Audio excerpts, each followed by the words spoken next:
Good evening, everybody, and welcome along. It is the evening of the 4th of September 2024, and we come to you with a entirely non-controversial live stream, which is entitled A Britain Without Imperialism. Now, of course, a Britain without imperialism would not be the Britain of the current British ruling class. That much we can be certain of.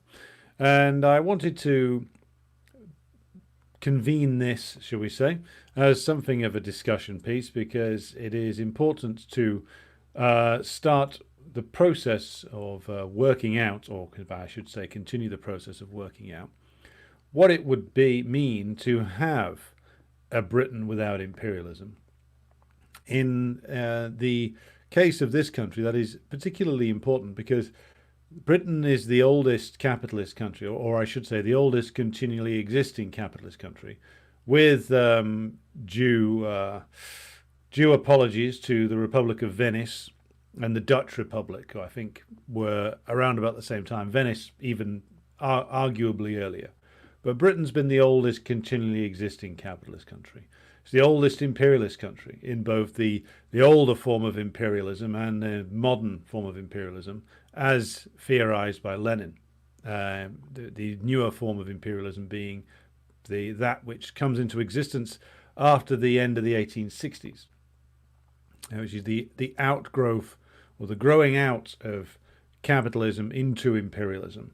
In the case of Britain, France, Germany, Italy, the United States, and to a certain extent and a lesser extent, the other European powers as well. So what then would it mean in terms of a Britain without imperialism, given that Britain and British imperialism are ubiquitous? They are. You think of imperialism alongside the US, you think the British, unless of course you had the cruelties of French colonialism inflicted upon you or your ancestors, then I suppose you would think of something different. But British are the quintessential imperialists because they have been the most ruthless and the most successful at it for the longest period of time. So if you removed imperialism, if imperialism was to be driven to destruction, if the current ruling class was to be destroyed, would there still be a Britain afterwards, is the question. And it's one that is worth answering, because, like it or not, and it's something that I embrace, we are heading towards a situation where the current ruling class's position becomes untenable. And so for communists, the question will be, well, what kind of a country would this be when imperialism is removed from it? Again, to repeat the question, would there even be a Britain without imperialism? Now, I will answer in the positive there. I think there would be.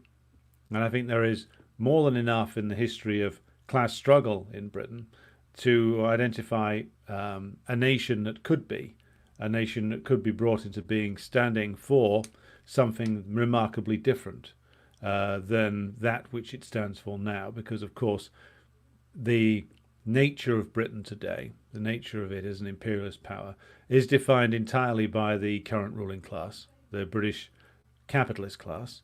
And that, of course, leads it to be a wholly reactionary, dangerous, and very violent presence in the world, and towards increasing numbers of the working class who live within Britain as well.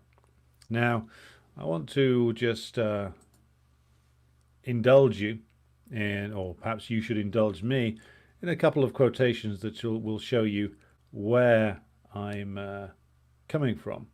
So here I will quote to you from an old, and a very old quote from 1381, from a certain radical priest called John Ball.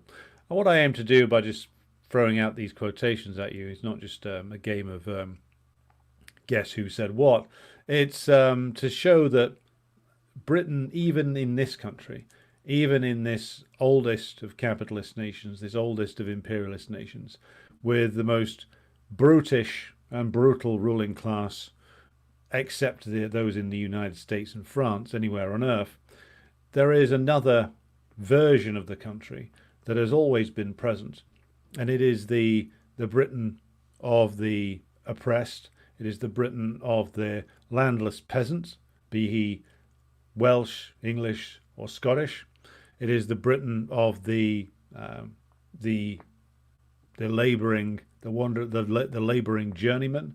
It is the Britain of the early industrial worker, worked to death in a factory. It is the Britain of the penniless agricultural labourer of the 19th and 20th century. It is the Britain that built a militant trade union movement on multiple occasions. So there is a different Britain that's always been there, going all the way back, in fact, to the days of William the Conqueror himself, where, of course, they imposed the Norman French aristocracy and planted them in this country. There has been a history of resistance against the British ruling class, and it's been largely since the conquest of Wales a British ruling class. Even in the time when Scotland was nominally independent, the Scottish and the English ruling classes have always been intermarried and interlinked, and there's always been a great deal of crossover in their interests. And the building of British imperialism was a shared interest and a shared endeavour between the Scottish and the English ruling class. But the point being that there's always been another version of the country that we as communists can draw upon, and it's one that is soft pedalled or not taught at all in schools or portrayed in the wider culture. So to go back to John Ball, the radical priest, one of the leaders of the Peasants' Revolt in 1381 against the reign of Richard II, he is quoted as saying the following: "Why are those whom we call lords masters over us? How have they deserved it? By what right do they keep us enslaved? We are all descended from our first parents, Adam and Eve. How then can they say that they are better than us? At the beginning we were all created equal. If God willed that there should be serfs, he would have said so at the beginning of the world. We are formed in Christ's likeness, and they treat us like animals. They are dressed in velvet and furs, while we wear only cloth. They have wine and spices and good bread, while we have rye bread and water. They have fine houses and manors, while we have to bring the wind and rain with us as we toil in the fields. It is by the sweat of our brows that they maintain their high state. We are called serfs, and we are beaten if we do not perform our task." Now, you might argue that the beatings have lessened over the years, but I think the same basic division remains. And it's no wonder that they executed John Ball, the priest, after he said such words, and inspired a revolt of the great propertyless peasantry in Britain. A revolt which, by the way, even though it was crushed, did spur on the abolition of feudalism, or the abolition, I should say, of serfdom, which, after a combined effects of the Peasants' Revolt and the bubonic plague, led to a severe crisis in terms of availability of workers, and of course a lot of death amongst the landlord class, leading to a concentration of ownership and a slow change over from serfdom to a freer form of labour. Still not free, of course, but a less restricted form of labour was practiced that enabled greater development of of agricultural land, and that the Peasants' Revolt forms part of that. Now, one of the reasons why Britain as a nation is regarded as this reactionary, completely unchanging creation. It's a completely unchanging nation. That's the way in which the British ruling class themselves like to portray it. They, in their histories, like to portray Britain as only changing gradually over many, many millennia. That there is a tradition here that always remains, that there is no such thing as a revolution in this country. They will concede that a few things happened in the 17th century. But the 17th century is, as I've argued before, key to understanding what Britain is, because it's there that the British ruling class really exemplify their deceptions. And they are probably even more so than the US ruling class. The most skilled liars, or they were anyway, not so much recently, of any ruling class anywhere in the world. And the lies start with their own history, of course. So, to recap for those who are unfamiliar, the way in which the British capitalist class rises to power, raises itself up to the level of being the undisputed rulers of the country, is, through, of course, the revolutions of the 17th century, from the 1640s through to the later 1680s, which includes the beheading of one king and the overthrow of another, and the installation of a foreign king with a rather dubious claim to the throne in the form of William of Orange.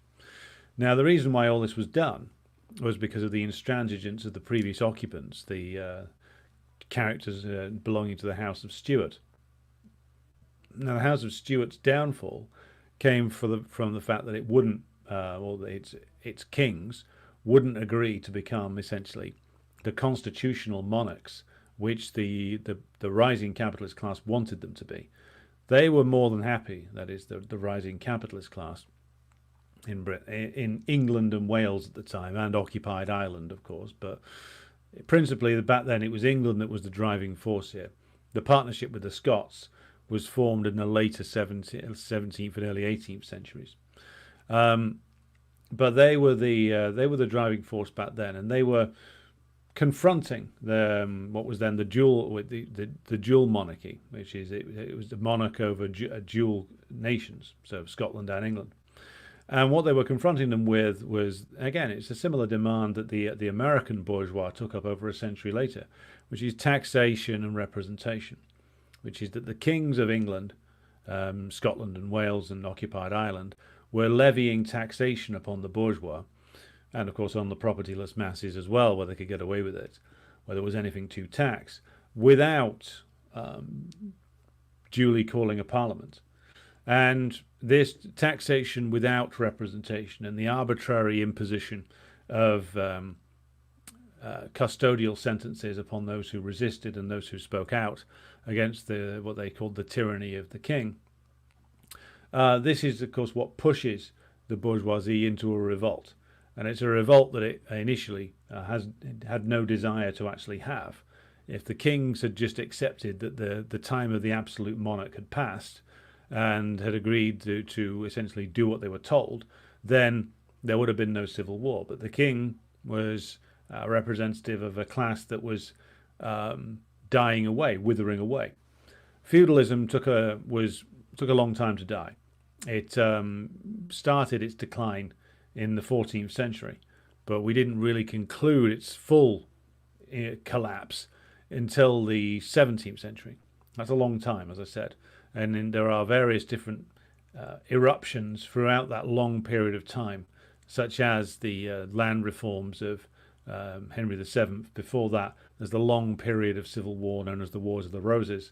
After Henry VII, there's his son Henry VIII dissolving the monasteries, which of course was a crucial factor in the abolition of the state structure of feudal power in Britain. Without the Church of Rome being the one true church in this country, with essentially the nationalisation of religion in the form of the foundation of the Church of England, you get one of the biggest remaining ideological and, in terms of property, pillars of feudalism destroyed, essentially. Whether that's what Henry VIII meant to do is another question. I am told that he died clutching his rosary and muttering the Lord's Prayer in Latin. So how much he meant of any of this is unclear. But the individual is often, an individual ruler in particular, is often carried forward on waves of social change which they are riding but have little clue sometimes as to where the wave is going to land them. Now, in this case, Henry VIII's personal and political considerations were made usage of by more radical members of the court who were in favour of a more thoroughgoing reformation than the very religious and, of course, hierarchically obsessed king was prepared to countenance. But the breakage with Rome was a crucial development, and it started unravelling not just the authority of the Church of Rome, which faced heavy repression afterwards, but ultimately the authority of the king himself. Because if you could sever the link with Rome, if you could then declare that it was no longer the case, as it had been for over nearly 1,500 years, by the time that the link with Rome was severed in this country. If it was no longer the case that the authority of the Almighty flowed from heaven to Pope to King to peasant, then it was the case that if that could be undone, then, well, anything could be undone. So this is why the abolition of the dissolution of the monasteries and the abolition of the Church of Rome's official status in Britain was such a radical and dangerous move on behalf of Henry VIII and his advisors, because you are literally severing over nearly 1,000 years of tradition, and you are severing what is supposed to be a holy institution from which or the authority of the king used to flow. And you're now saying that it is God the God no longer talks to the Bishop of Rome. He's now talking to, and he's choosing the King of England, and he's cutting out Rome. So if you think about it in this way, if you can tear up and rip apart traditions that old and that venerable, then there's nothing that can't be torn up, because you've just demonstrated that the will of God, it doesn't exist, not really. It's the will of those in power that mattered. And of course, for all the attempts of his daughter Mary to restore Catholicism, it never really came back. The Church of England is still the official religion in this country, even though there's fewer people go to the Church of England for prayer than there are go to bowling alleys on a Sunday. But so it remains. Now, the point about all of this is that the changes that produce the ultimate doom of the Stuart dynasty go back a very long way, but they culminate in a revolutionary war, and a revolution that is brutal and extremely violent and very radical. I argue, as following on from historians such as Christopher Hill, that the English Revolution of the 17th century is every bit as radical as the French Revolution of a century and a bit later, and every bit as radical as the American Revolution and War of Independence. Without the English Revolution, certainly the American Revolution would have looked rather different. And it's not just me asserting that. The founding fathers of the American Revolution themselves acknowledged that point. When John Adams came to Britain for a visit later on to do negotiations with the English crown, he actually went to the site of the Battle of Edge Hill, which is the first battle in the English Revolutionary War, because he said that it was here that the first blow of liberty was struck. So he recognized, as an American revolutionary, that without the revolutionary wars of the 17th century, the struggle of the American revolutionaries would have been perhaps much more difficult, or might not have happened at all. So the first blow to feudalism in the West was struck here. And that is something that is worth emphasizing, because if you didn't understand that, you would think that Britain was this unchanging place, which is what the official propaganda would have you believe. It would have you believe that it's one continuous line of development, whereas in actual fact, the real history of things like the Peasants' Revolt, but also the dissolution of the monasteries, the breaking of the link with the Church of Rome, and the later English Revolution and civil wars, all of that shows that Britain is no stranger to revolution. Again, like the breaking of the link with Rome was nothing short of a revolutionary act, because you have the dissolution of a whole centre of power and authority in the country, and its transference to the British state, or the English state as it was at the time. And that's a revolutionary act. Confiscation of assets, confiscation of land, the looting of the church treasuries, all revolutionary acts which start the ball rolling in terms of the rapid development of new landowners who managed the land in a more or less or more familiar capitalistic fashion than the older feudal aristocrats who traced their lineage all the way back to the boat over with William the Conqueror. So Britain has had revolutionary acts. It has had brutish, violent revolutionary wars. It has had proto-communists in the form of the diggers, working class radicals in the form of the levelers. You've had the ruling class institute revolutionary dictatorships like the Cromwell dictatorship to drive through the changes they needed to be made, but also to cut off the revolution and to put the propertyless masses back in their place, much as happened later with Bonaparte in France. Now, I emphasize all of these points because, again, the British ruling class have been exceptionally good in pretending that either this never happened or that it was somehow unimportant. But without all of this, there would have been no Act of Union. The Act of Union in Scotland would not have been as meaningful and consequential as it ultimately was. The driving out and the thorough extirpation of feudal property in this country was very ruthlessly done by the capitalist class over a number of years. Now, yes, they retained the services of the aristocracy, but the aristocracy from the 1640s onwards has really worked for the capitalists, and they've become a very capitalist aristocracy. You have a bourgeois aristocracy and a bourgeois monarchy. It's Engels in one of his letters observes that Britain has a bourgeois monarchy, and if it's not careful, you're going to end up with a bourgeoisified proletariat as well. And that was Engels expressing his fears over the emergence of an aristocracy of labour. But it is a bourgeois monarchy. It's been one since at least 1689.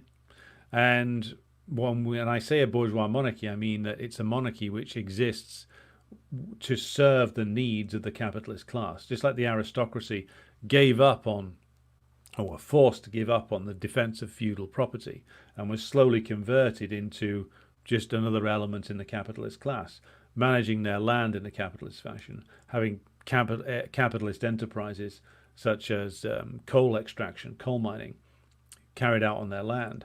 And they might have titles, they might have houses in the countryside, but they're entirely dependent upon the capitalist mode of production for their income.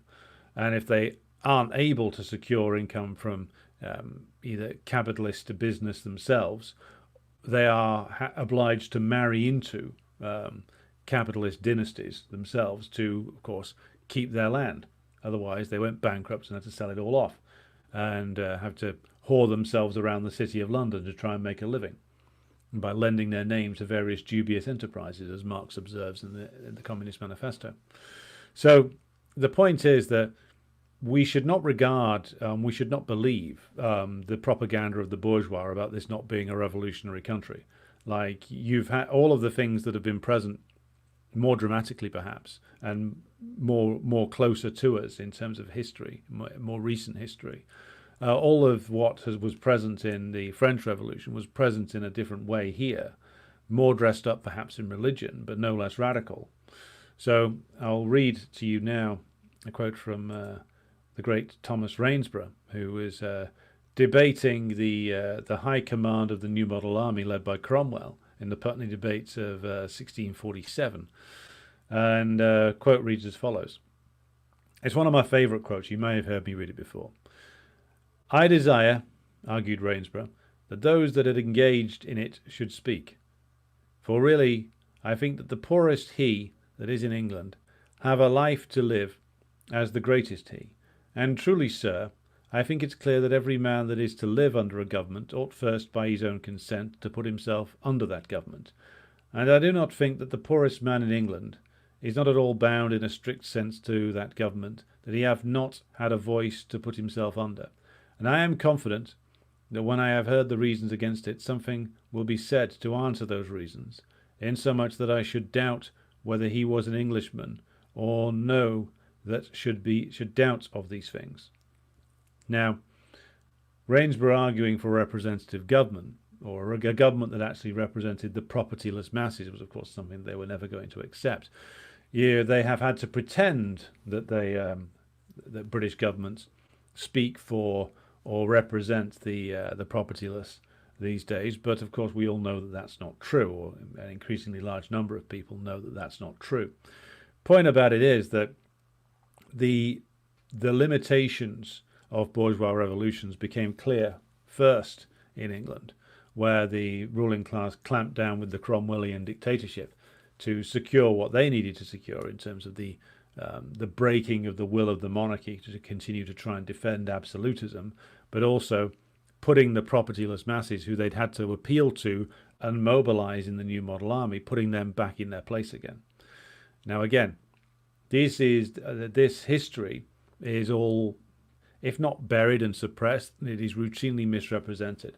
My guess is that more than 8, perhaps as high as 9 out of 10 people in Britain have no idea about any of this. It's not their fault. They're not told about it. They have no idea that proto-communism in a Christian form emerged here in England. They have no idea of the nature of the English Revolution, how radical it got, how the ruling class imposed a revolutionary dictatorship that has striking similarities to the one engaged in by Bonaparte later on, of how much the American Revolution owed to the earlier English Revolution, of the fact that the monarchy was fundamentally changed and reorganized. Its property was, and the way that it was, the way that it was allowed to draw an income was changed and reorganized. The way that the aristocracy got themselves an income was completely reorganized. The bourgeoisie, the British bourgeoisie, were very effective and ruthless at stamping out previous forms of property, both from the perspective of the recalcitrant old ruling class, the feudal aristocrats. Their mode of production was ruthlessly stamped out, as was the place of the small producer in the old system, and the small shop owner, the small manufacturer, the small landowner was eventually stamped out ruthlessly by the British bourgeoisie. Now, in a slight digression here, we should raise the question of, like, well, why did the British ruling class retain a strict anti-Catholic policy for almost 2 centuries, arguably longer, after the end of the revolutionary period?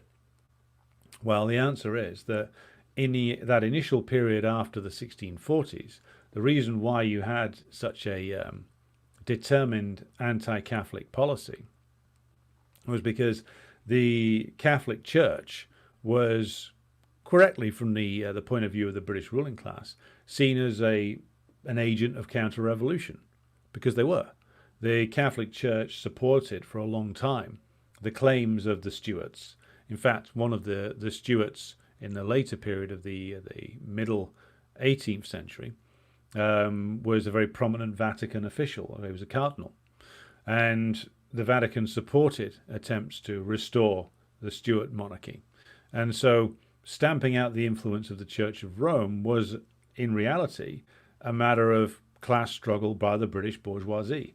They had adopted their own sort of rather watery version of Protestantism in the form of Anglicanism, but they were clear that the Church of Rome represented a threat at restoration of the old ruling class, given that Catholicism was associated with being the official ideology of the old feudal aristocracy.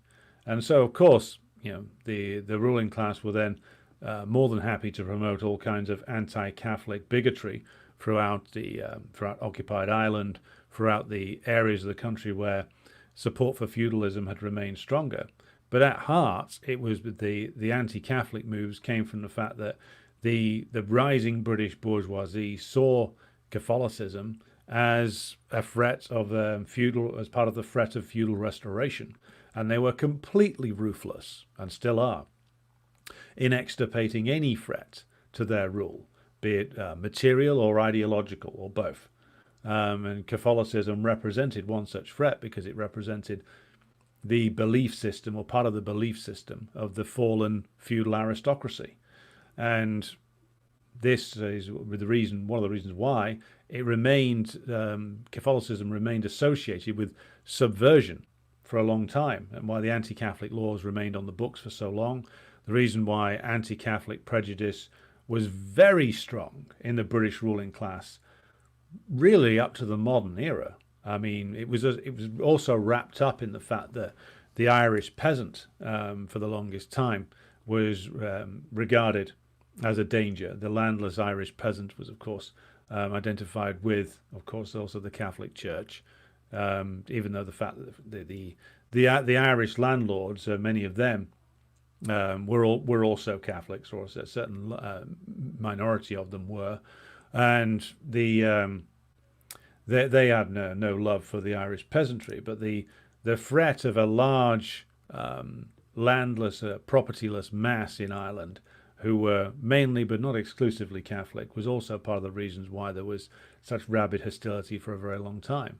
But again, it comes down to the fact that ideologically speaking, the British ruling class was steeped in a particular form of Protestantism, and in the original reason for the suppression of Catholicism came from the fact that this was two contending wings of a ruling class, one of which was on the way out, the feudal aristocrats, and one of which was on the way up, the various forms of Protestantism that were adopted by the rising capitalist class. So this is again, that's the root of this. And again, it's important to understand the root of it. The bourgeoisie, even though they do irrational and wild things in defense of themselves, it all does come from a defense of class interests. So it's worth taking the digression there into where bourgeois anti-Catholicism comes from. Partially, it's contending with a rival for power and influence and site of ideological production, shall we say, and partially it's about the ideological justifications for the suppression of the Irish population. So, moving into more of the modern era and the way in which the ruling class has managed to successfully define Britain both internally and externally as this place which is unchanging. Again, that's something that we need to counter. And we can do so by encouraging people to actually study the history.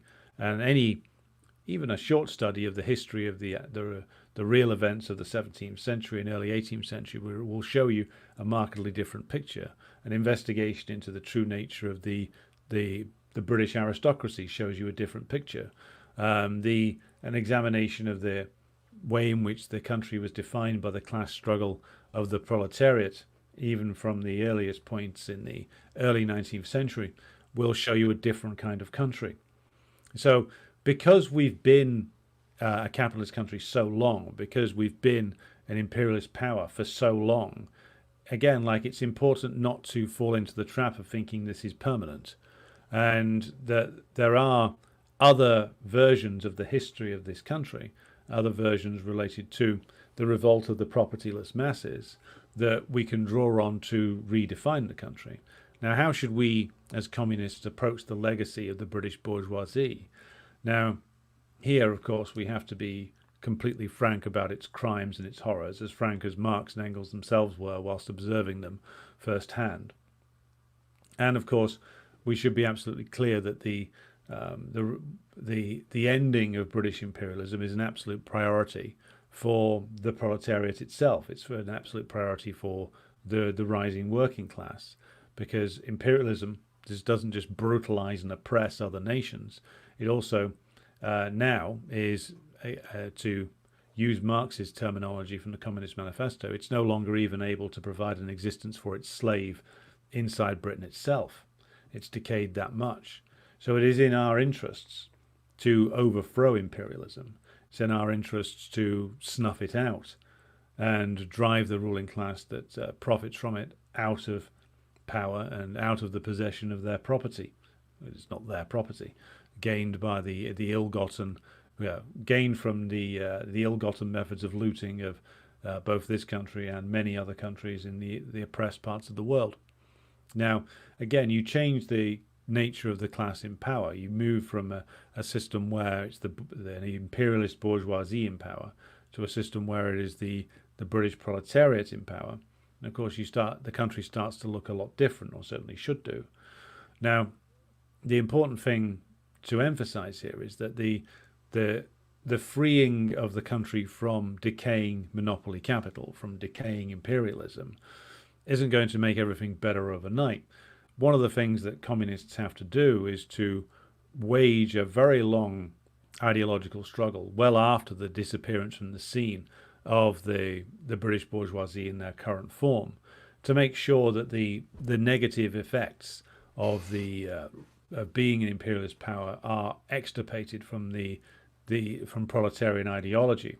We've had a problem in the past in this country, and it's not just ours, it's all of the imperialist countries, of the social democrats and even the alleged communists adopting different forms of British bourgeois nationalism, sometimes not direct, flag waving, screaming for the support for the butcher's apron, to use the popular term with regard to the Union Jack, but also in the form of watery pacifism, in the form of the alleged Communist Party of Britain, in the form of excuse making for imperialism, or in the form of direct support for imperialism, like the Labour Party leaders such as Ramsay MacDonald and Clement Attlee engaged in.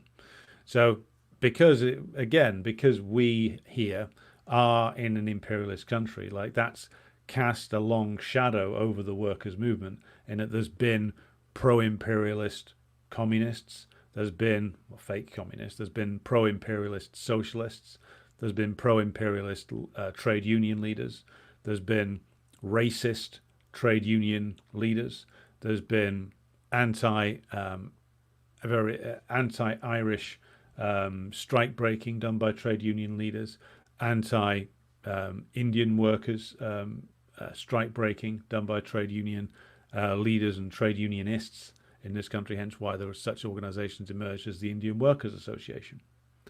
And all of that is part of the corrosive influence of imperialism inside the workers' movement itself.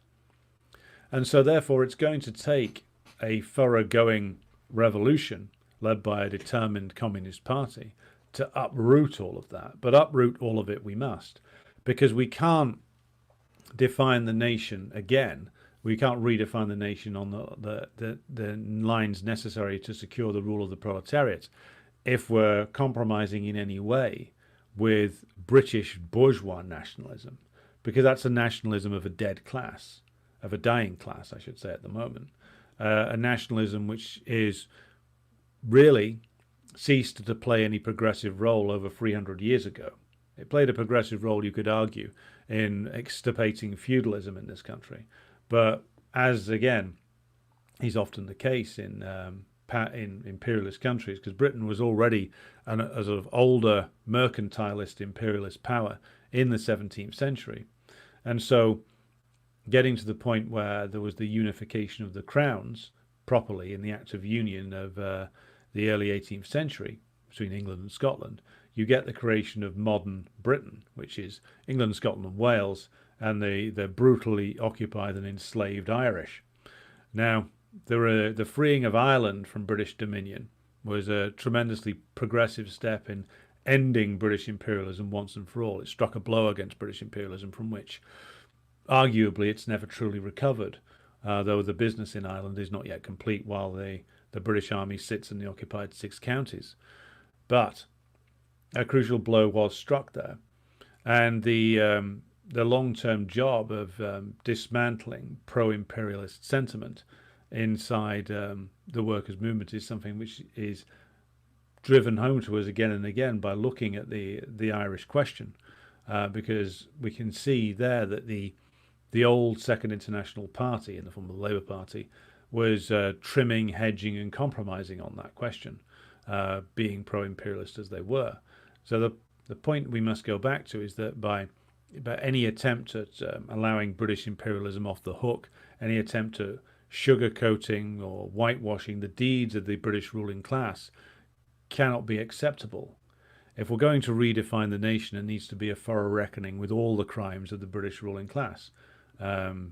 Releasing all their files out into the open might be, from the vaults of Whitehall, might be a good way of starting to address that. But you must also address it by uprooting imperialist ideology, as I've already said. And then, of course, once you've changed the nature of the class in power, once the British working class is the class that is in power and is focused upon maximizing the potential for the economic development of this country, in the labouring of the working class on behalf of themselves rather than on behalf of somebody else, then you have the opportunity to redefine what the country is. And you can draw on the better traditions of the oppressed masses, so peasants' revolt, the levelers and diggers of the English Revolution, the unfulfilled potential of the English Revolution, the Chartists, the early trade unionism, early communism in this country.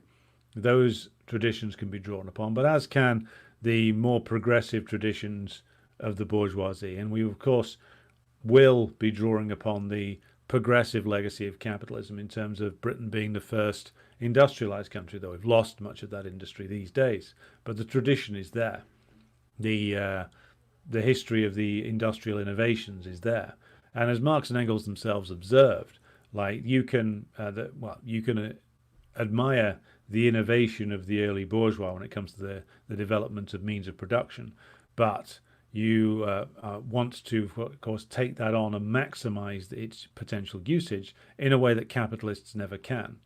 And see, you have all this tradition to draw on. So, but in redefining Britain, we, as communists, draw from the progressive traditions, the revolutionary traditions.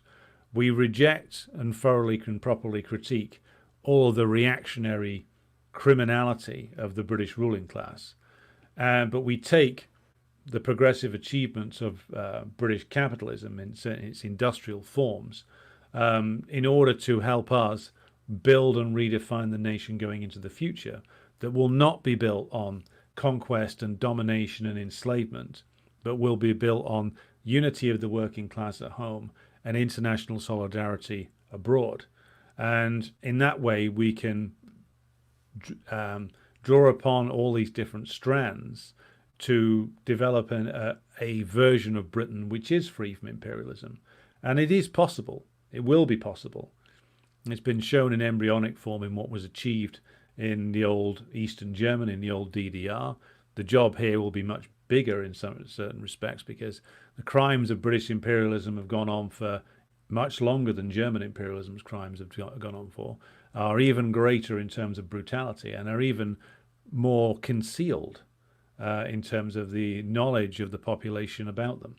Again, these are huge challenges, but when we change the nature of the mode of production, when we change which class is in power, when we no longer seek to dominate countries all the way around the world, and when we no longer seek to impose the will of the British ruling class across the world, and we no longer seek to hyper-exploit labor and resources from other countries, no longer seek to overthrow governments and assassinate people who get in the way of profiteering. All of this enables a more free and proper development in this country. After all, nobody can be free if his freedom necessitates the oppression of somebody else. So only with communism can true freedom come to Britain. It can't come when there is the presence of imperialism still remaining in power in this country. Only socialism can redeem Britain. I've said that before and I will continue to say it. Because only socialism in its most militant pro-work or anti-imperialist form can put an end finally to over 5 centuries of British imperialism and make this country possible to renew. It can't be renewed as long as the stinking and rotting corpse of British imperialism still lies upon us.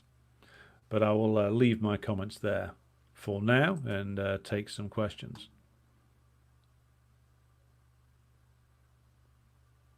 Right. We got 213 of you watching right now. Thanks to everybody who's tuned in. Be sure to like the show and to share it if you haven't done so already. I don't know how many of you are watching on Rumble, but we are live and up and running on Rumble at the moment. Char Paul is watching on Rumble. Good to have you with us. Krazavets, hello to you. Greetings to Davey in Gwynedd. Greetings to Jerry. Greetings to CRVS. Greetings to More Time Needed at who's over there in Skegness. Greetings to Peter. Hopefully we'll be able to say to each other soon, greetings from Albion. Fair Albion, not perfidious Albion. Let us end the reign of perfidious Albion. Hello to Daniel. And Almir out there in Slovenia, for the once and future Yugoslavia. Hello to Svetlana in Moscow, the once and future center of the once and future USSR. President Jesus, hello to you, and hello to Zouter. Mike Martinez joins us from Little Rock, Arkansas, the much better representative of Little Rock, Arkansas than the former president. Britain without imperialism is an oxymoron, says Irish Partisan. Well, understandable that many people think that way. I hope that we can prove everybody wrong now. T.G. Wilson, good evening to you. Paul Mason is joining us and says, I think the rectangles of the background should be filled with a portrait of a communist hero. Interesting idea. Maybe we can get working on that next week. Grassy Knoll joins us from Seattle, Washington. Almir says, do you think that without monopoly state capitalism, Britain would automatically move to socialism? Nothing automatic in politics or in anything, or any aspect of life, Almir. The British ruling class have never given up anything without a fight, and they're not going to give up this without a fight. Ultimately, the end of British capitalism will have to be done. It'll have to be brought to an end here in Britain. It can be restricted. It can be thrown out of various territories that it's occupied or that it has exploited for years. But ultimately, it will be here in Britain that British imperialism will finally need to be put an end to, or have an end put to it, I should say. So no, there's no such thing as an automatic move to socialism. People have thought such things in the past, and it's proved to be wrong. No, the beast must be slain, Almir, to answer your question, and it can only be the proletariat here which can deliver the final blow. Greetings to Makaru, who joins us from Brussels. Otis is with us, as is Jenny, as is Arnold. And here we have Alexander Fuchs saying, Anne Applebaum coming to be interviewed by Navarra. The collaboration Britain didn't know it needed. Any expectations? I anticipate they'll find a lot to agree on. And I mean that in all seriousness. Because why not? Anne Applebaum, I don't know whether she had a Trotskyite phase, but she may well have done. Navarra media are supporters of British imperialism. They support the war in Ukraine. They are, shall we say, a little bit verbally stronger on opposing the war on Gaza, but they are and have been pro-imperialist when it comes to the war on Syria, when it comes to other British expeditions, shall we say. So Anne Applebaum coming to speak to Erin Bastani. It's a great meeting of pro-imperialist minds. They'll probably get on great.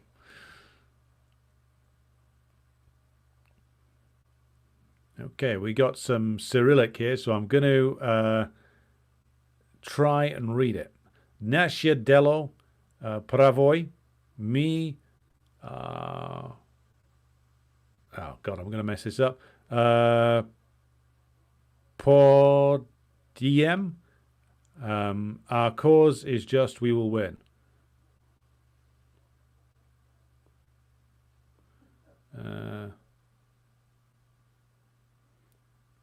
Peter says, great point about dissenting tradition in Britain. Reactionaries claim to be defending tradition, but it's communists who are the real traditionalists, the tradition opposed to their brutal rule. There's always been a history of revolt of the propertyless masses in this country. This is one of the bits of the British tradition that gets neglected. It is taught slightly in certain British universities, but always as a minority pursuit. Again, like the British ruling class are prepared to acknowledge that there's been revolts in the past, but they always want to claim that, well, lessons were learnt and we won't go there again. They don't want to be associated with a communist tradition, for instance, which is, there's nothing else that's you can take from the words of John Ball or the words of Thomas Rainsborough other than pointing in the direction ultimately of communism. Because you can't have a world where, all were equal as in the days of when Adam delve and Eve span, to quote John Ball, or that the littlest he has as much a stake in the country as the greatest he. You can't have that without a socialist system, without a system which is moving towards communism. So those are progenitors, those are political and social ancestors of our ultimate destiny, which is a British form of communism. Ian Foster, good evening to you, comrade. And I agree with you when you say post-imperialist Britain. I hope I live long enough to see it come about. We may see it before you know it, comrade. T.G. Wilson says, an interesting non-Marxist book on the formation of English and American exceptionalism is Chosen People by Clifford Longley. Interesting book, I'll make a note of it. D. Lebedev says, was 1066 William the Conqueror based? Well, he was certainly a skillful leader. Who would have thought that a bastard son and Duke of Normandy and a descendant of a Viking, Rollo, because the Dukes of Normandy were descended from a Viking raider who was given a dukedom essentially in Normandy to buy him off, and that's where ultimately British royalty comes from. Their distant ancestor is a bandit, just that the bandit Rollo used to be a bit more honest than the modern kings of England.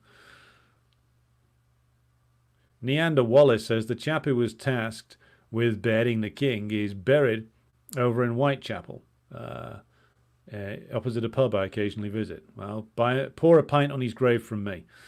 Dmitry Shenish says, greetings, hello everybody from former British colony New York, Long Island. Greetings to you. You escaped perfidious Albion, but now you must escape American imperialism.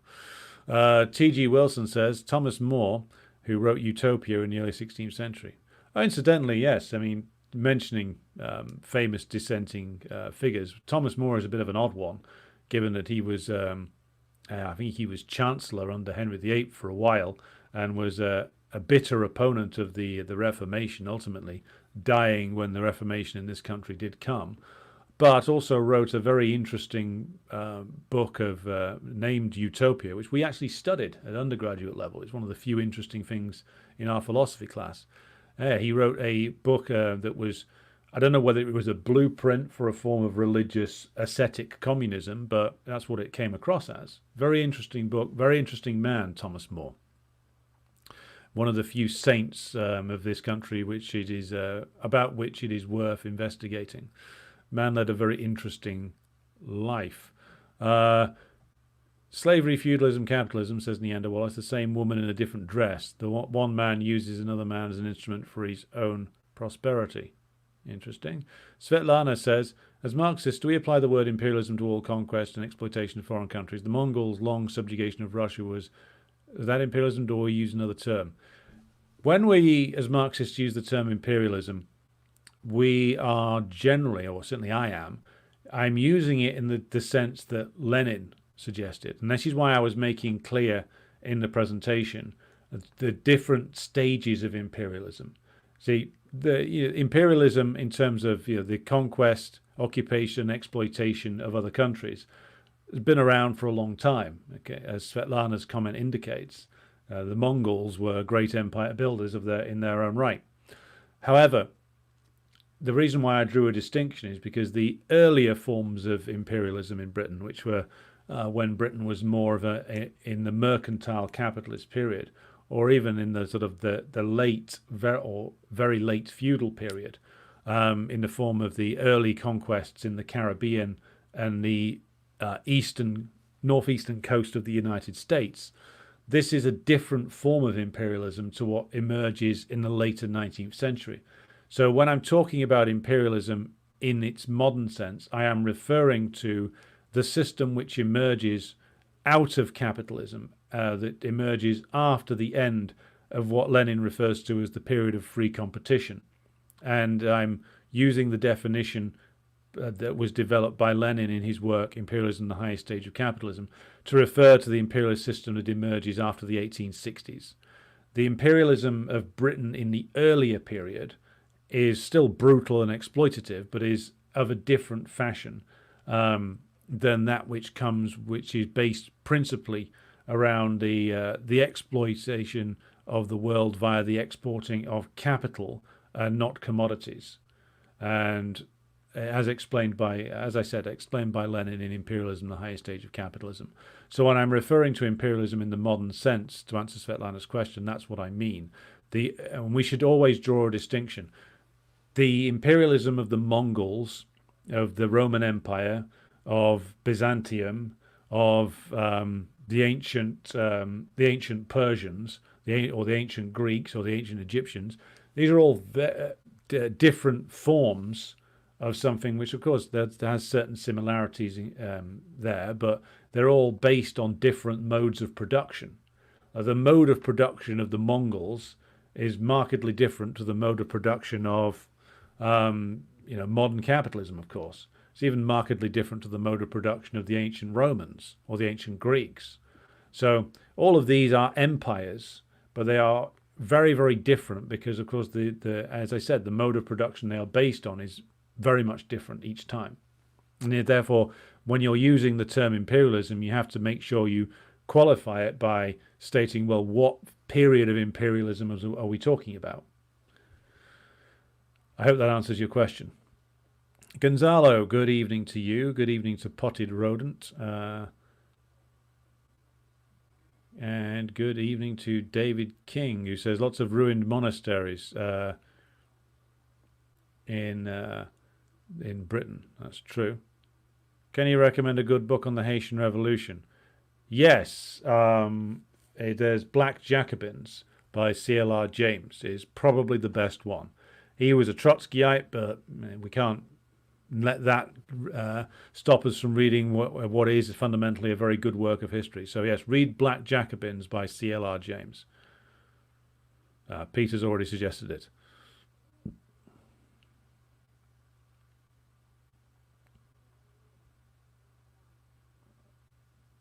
Oh, you just found Black Jacobins, Dimitri. Well, I hope you enjoy it. Hello, hi says, have you read Settlers by Sakai? I did read it years and years ago. I thought it was laughable. And wasn't Sakai an employee of the Defense Department as well? Wasn't there something recently? Somebody had dug something up that noted that Jay Sakai, or whoever the real writer of Settlers was actually like a long-term intelligence asset, and that the book had actually been written as a sort of act of anti-communist propaganda, basically. T.G. Wilson says, the anti-Catholic sentiment, look up the Test Act. This led due to concerns of French influence to the US invading Canada. In 1678, Titus Oates made up some nonsense and a lot of Catholics died. Irish Partisan says, my ancestors from the old Irish aristocracy who lost their estates after the defeat of King James II in 1691. 17th, 18th and 19th century is seen by us Irish Catholics as a catastrophe. As it should be, because it's those centuries are the centuries where Ireland is reduced to a pure colony. I mean, there'd always been oppression by the English aristocracy, but the more capitalist Britain got, the more ruthlessly exploited and underdeveloped Ireland got. I mean, the depopulation of Ireland in the 1840s was no accident. This was done, a disaster in the form of the famine was exploited to drive people off their land and concentrate land ownership amongst an ever smaller number of aristocrats. There's no doubt about that.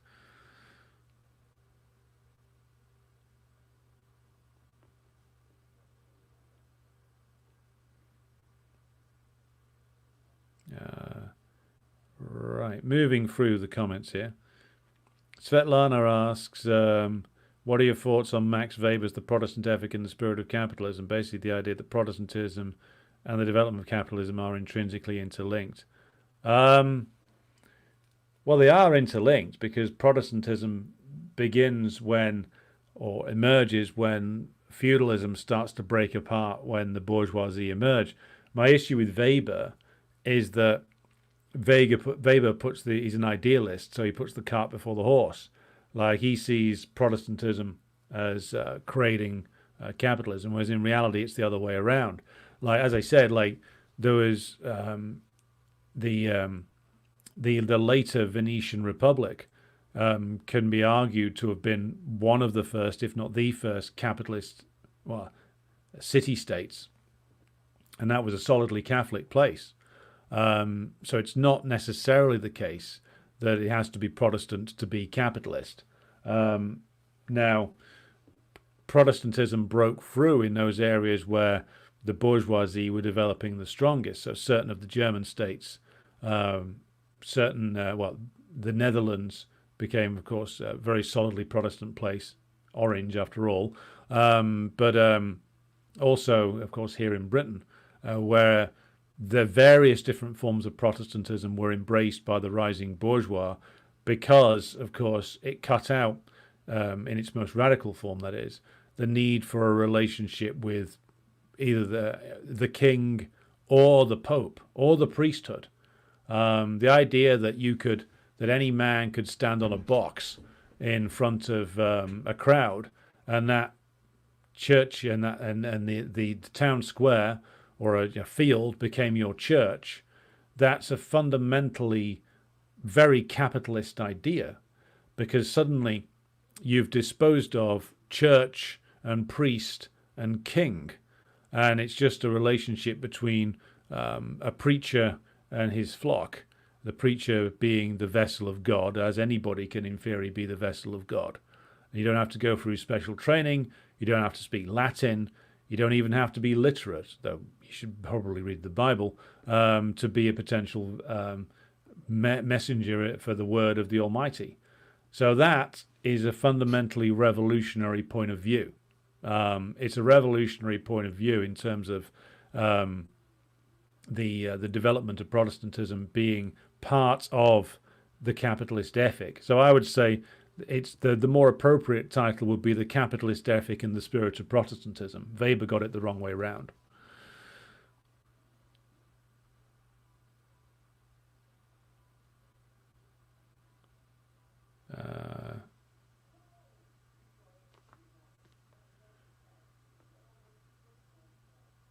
Jack Jones says, always good to hear a non-bloodsucker view of history. Well, we do try. Davey says, we have a mighty fight ahead of us in convincing the oblivious people that our way is the way forward. But there are more of us now than there were a year ago, not just on this channel, I mean in general. There are more of us every day in Britain waking up to the reality that there is no better future under this system. It's not going to improve. That is going to be the trend of the future, the music of the future. I'm scrolling down in case to just get to as many comments as I can. Apologies if I miss your comment. Abtin says, it's tiring hearing that immigration has destroyed Europe line. What do you say to people that espouse that point of view? Destroyed what is the question. Like, when people say immigration has destroyed what, I would ask them, what about Europe has been destroyed by immigration? Generally, when I've asked that question, I've got something back from workers who've said that, along the lines that, like, the immigrants destroyed the welfare state, or the immigrants are destroying the NHS. The opposite is true, by the way. The NHS is kept afloat on migrant labour. What people generally have done with the immigration question is they've, of course, substituted the figure of the immigrants, and they've been encouraged to do so, for actual class politics. So whereas, like, if a bourgeois says that, then it's just somebody who is, of course, manipulating the situation to his own advantage. If a worker says that, it's because he or she has been given the immigrants as a figure of blame for the class war that is being waged upon them. Like, and people will say that this country's been destroyed, and I'll say, yeah, this country is getting destroyed. But it's not being destroyed by some guy who came here yesterday with no money and who's working a minimum wage job, is it? It's being destroyed by those who own it, you know? It's those who own it and those who control it, who are draining resources out of it, who are destroying all of the good parts of the nation with their endless acquisitiveness and greed that is a central part of capitalism. It is them who are doing the destruction, and it is the mass migration out of certain areas of the world is caused also by them. See, they cause the mass migration, and then they blame the people who flee their looting and destruction and turn up here. They blame them for the chaos that they unleash. People who parrot that line are getting played. They're getting played because the ruling class is, of course, lying to them. I mean, we covered this with when the riots popped up. I mean, that line, "immigration has destroyed Europe," is promoted again and again and again, often by people who should know better as well. But before I start ranting about other YouTube channels, I will leave it there. Um, Foma Kuznetsov says, among Anglo-Catholics, they believe the feudal monarchy was better for the poor than Calvinist bourgeois rule. Is the Marxist sympathy for Cromwell purely dialectical?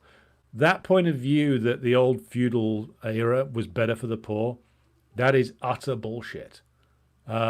It's like, read the history of England under feudalism. England prior to the Reformation. I mean, after the Reformation, it wasn't any better with regard to the poor peasantry. But like the status of in the high period of Catholicism, like prior to the Peasants' Revolt, like the serfs in this country were treated as little better than slaves. And even after the Peasants' Revolt, and even after the weakening of serfdom and its eventual eventually being superseded, there were periods in this country where, again, under the good old Catholic feudal system, where their debtors were sold into a lifetime of slavery, where thieves, people who stole bread, were hanged by the neck until dead. I mean, this is all during the feudal or very early capitalist period when there was still the absolutist monarchy was in charge.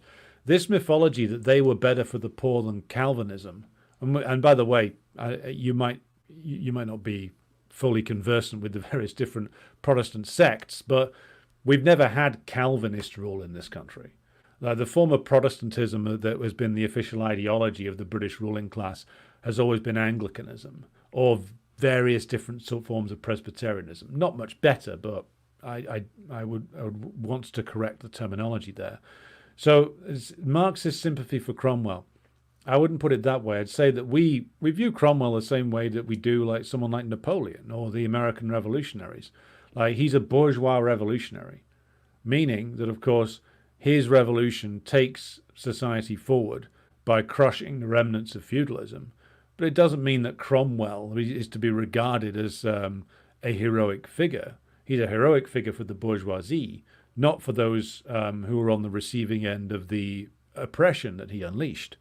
Not if you're a peasant in Ireland, not if you're a peasant in England either, whose land that Cromwell stole, like the Diggers, a festival in whose name I will be attending this weekend. So this is what the nature of bourgeois revolutions.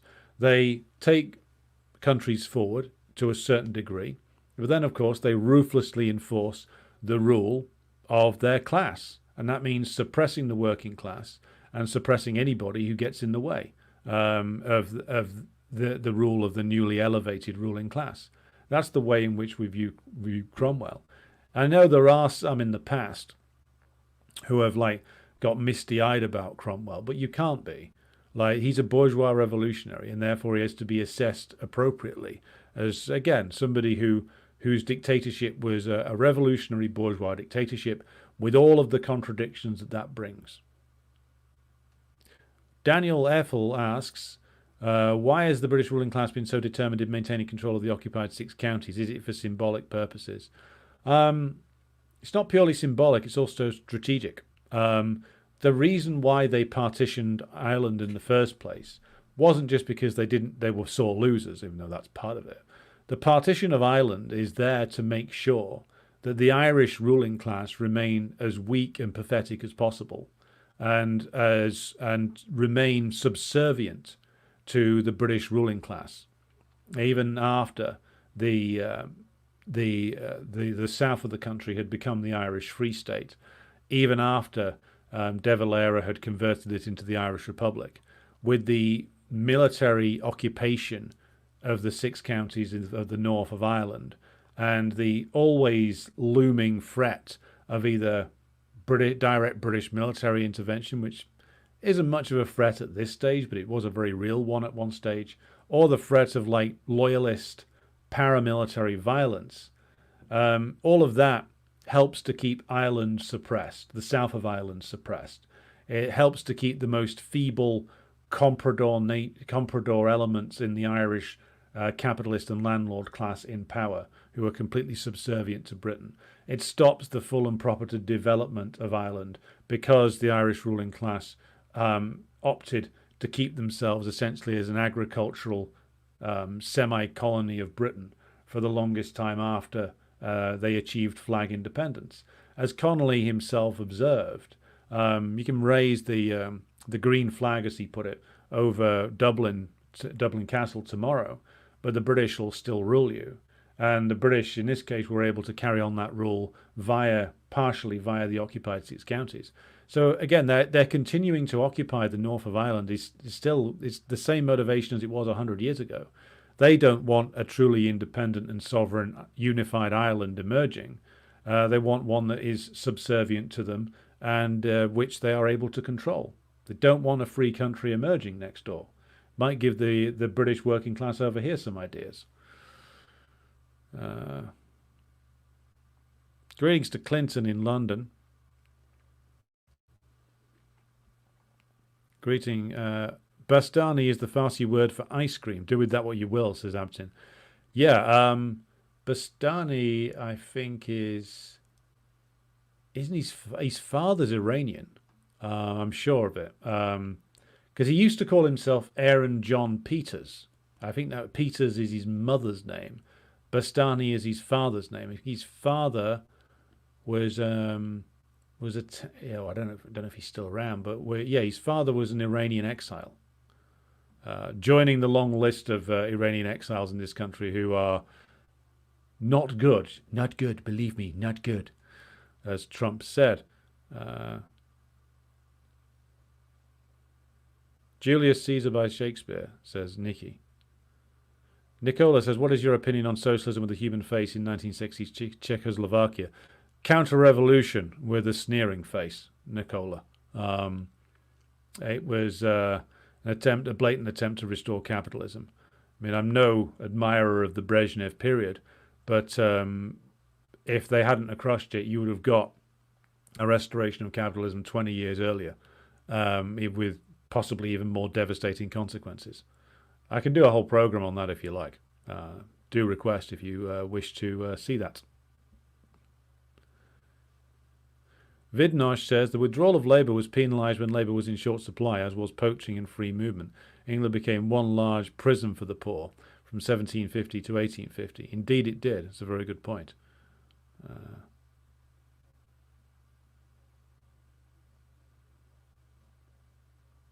Going through the comments. I'm going to have to knock off in a moment, so apologies if I miss anything.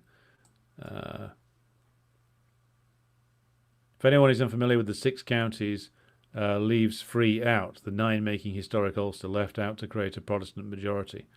Yeah, I mean, there's a reason why that the British ruling class referred to Palestine when they were working with the Zionist movement to colonize it as a little loyal Jewish Ulster, because they were using the model they'd used on Ireland in West Asia. Again, like create a settler colony that is run by violent reactionaries, ultra-violent reactionaries, and then use it to control the area around it. That's, again, that is the Ulster model that they've used many times over and over again. Right, okay, so thank you to everybody who's tuned in tonight. I hope that this has shed some light on an issue which I realised halfway through my remarks would probably take me about 2 days to actually talk about in full. So I will probably return to it in the future. Just to say that now I'm doing this program every day, I'm going to be turning probably Sundays over to pure Q&A. So if you have questions on any of the streams in the previous week, bring them to the Sunday show and we will be handling them there. Thank you to everybody who's tuned in tonight. Thanks to everybody who supports the show on Patreon and Buy Me a Coffee. Tune in soon on Patreon for the next next episode in the series of Marxist History of World War II. That's coming up soon. But until tomorrow, thank you to everybody who's contributed to the chat, and good night.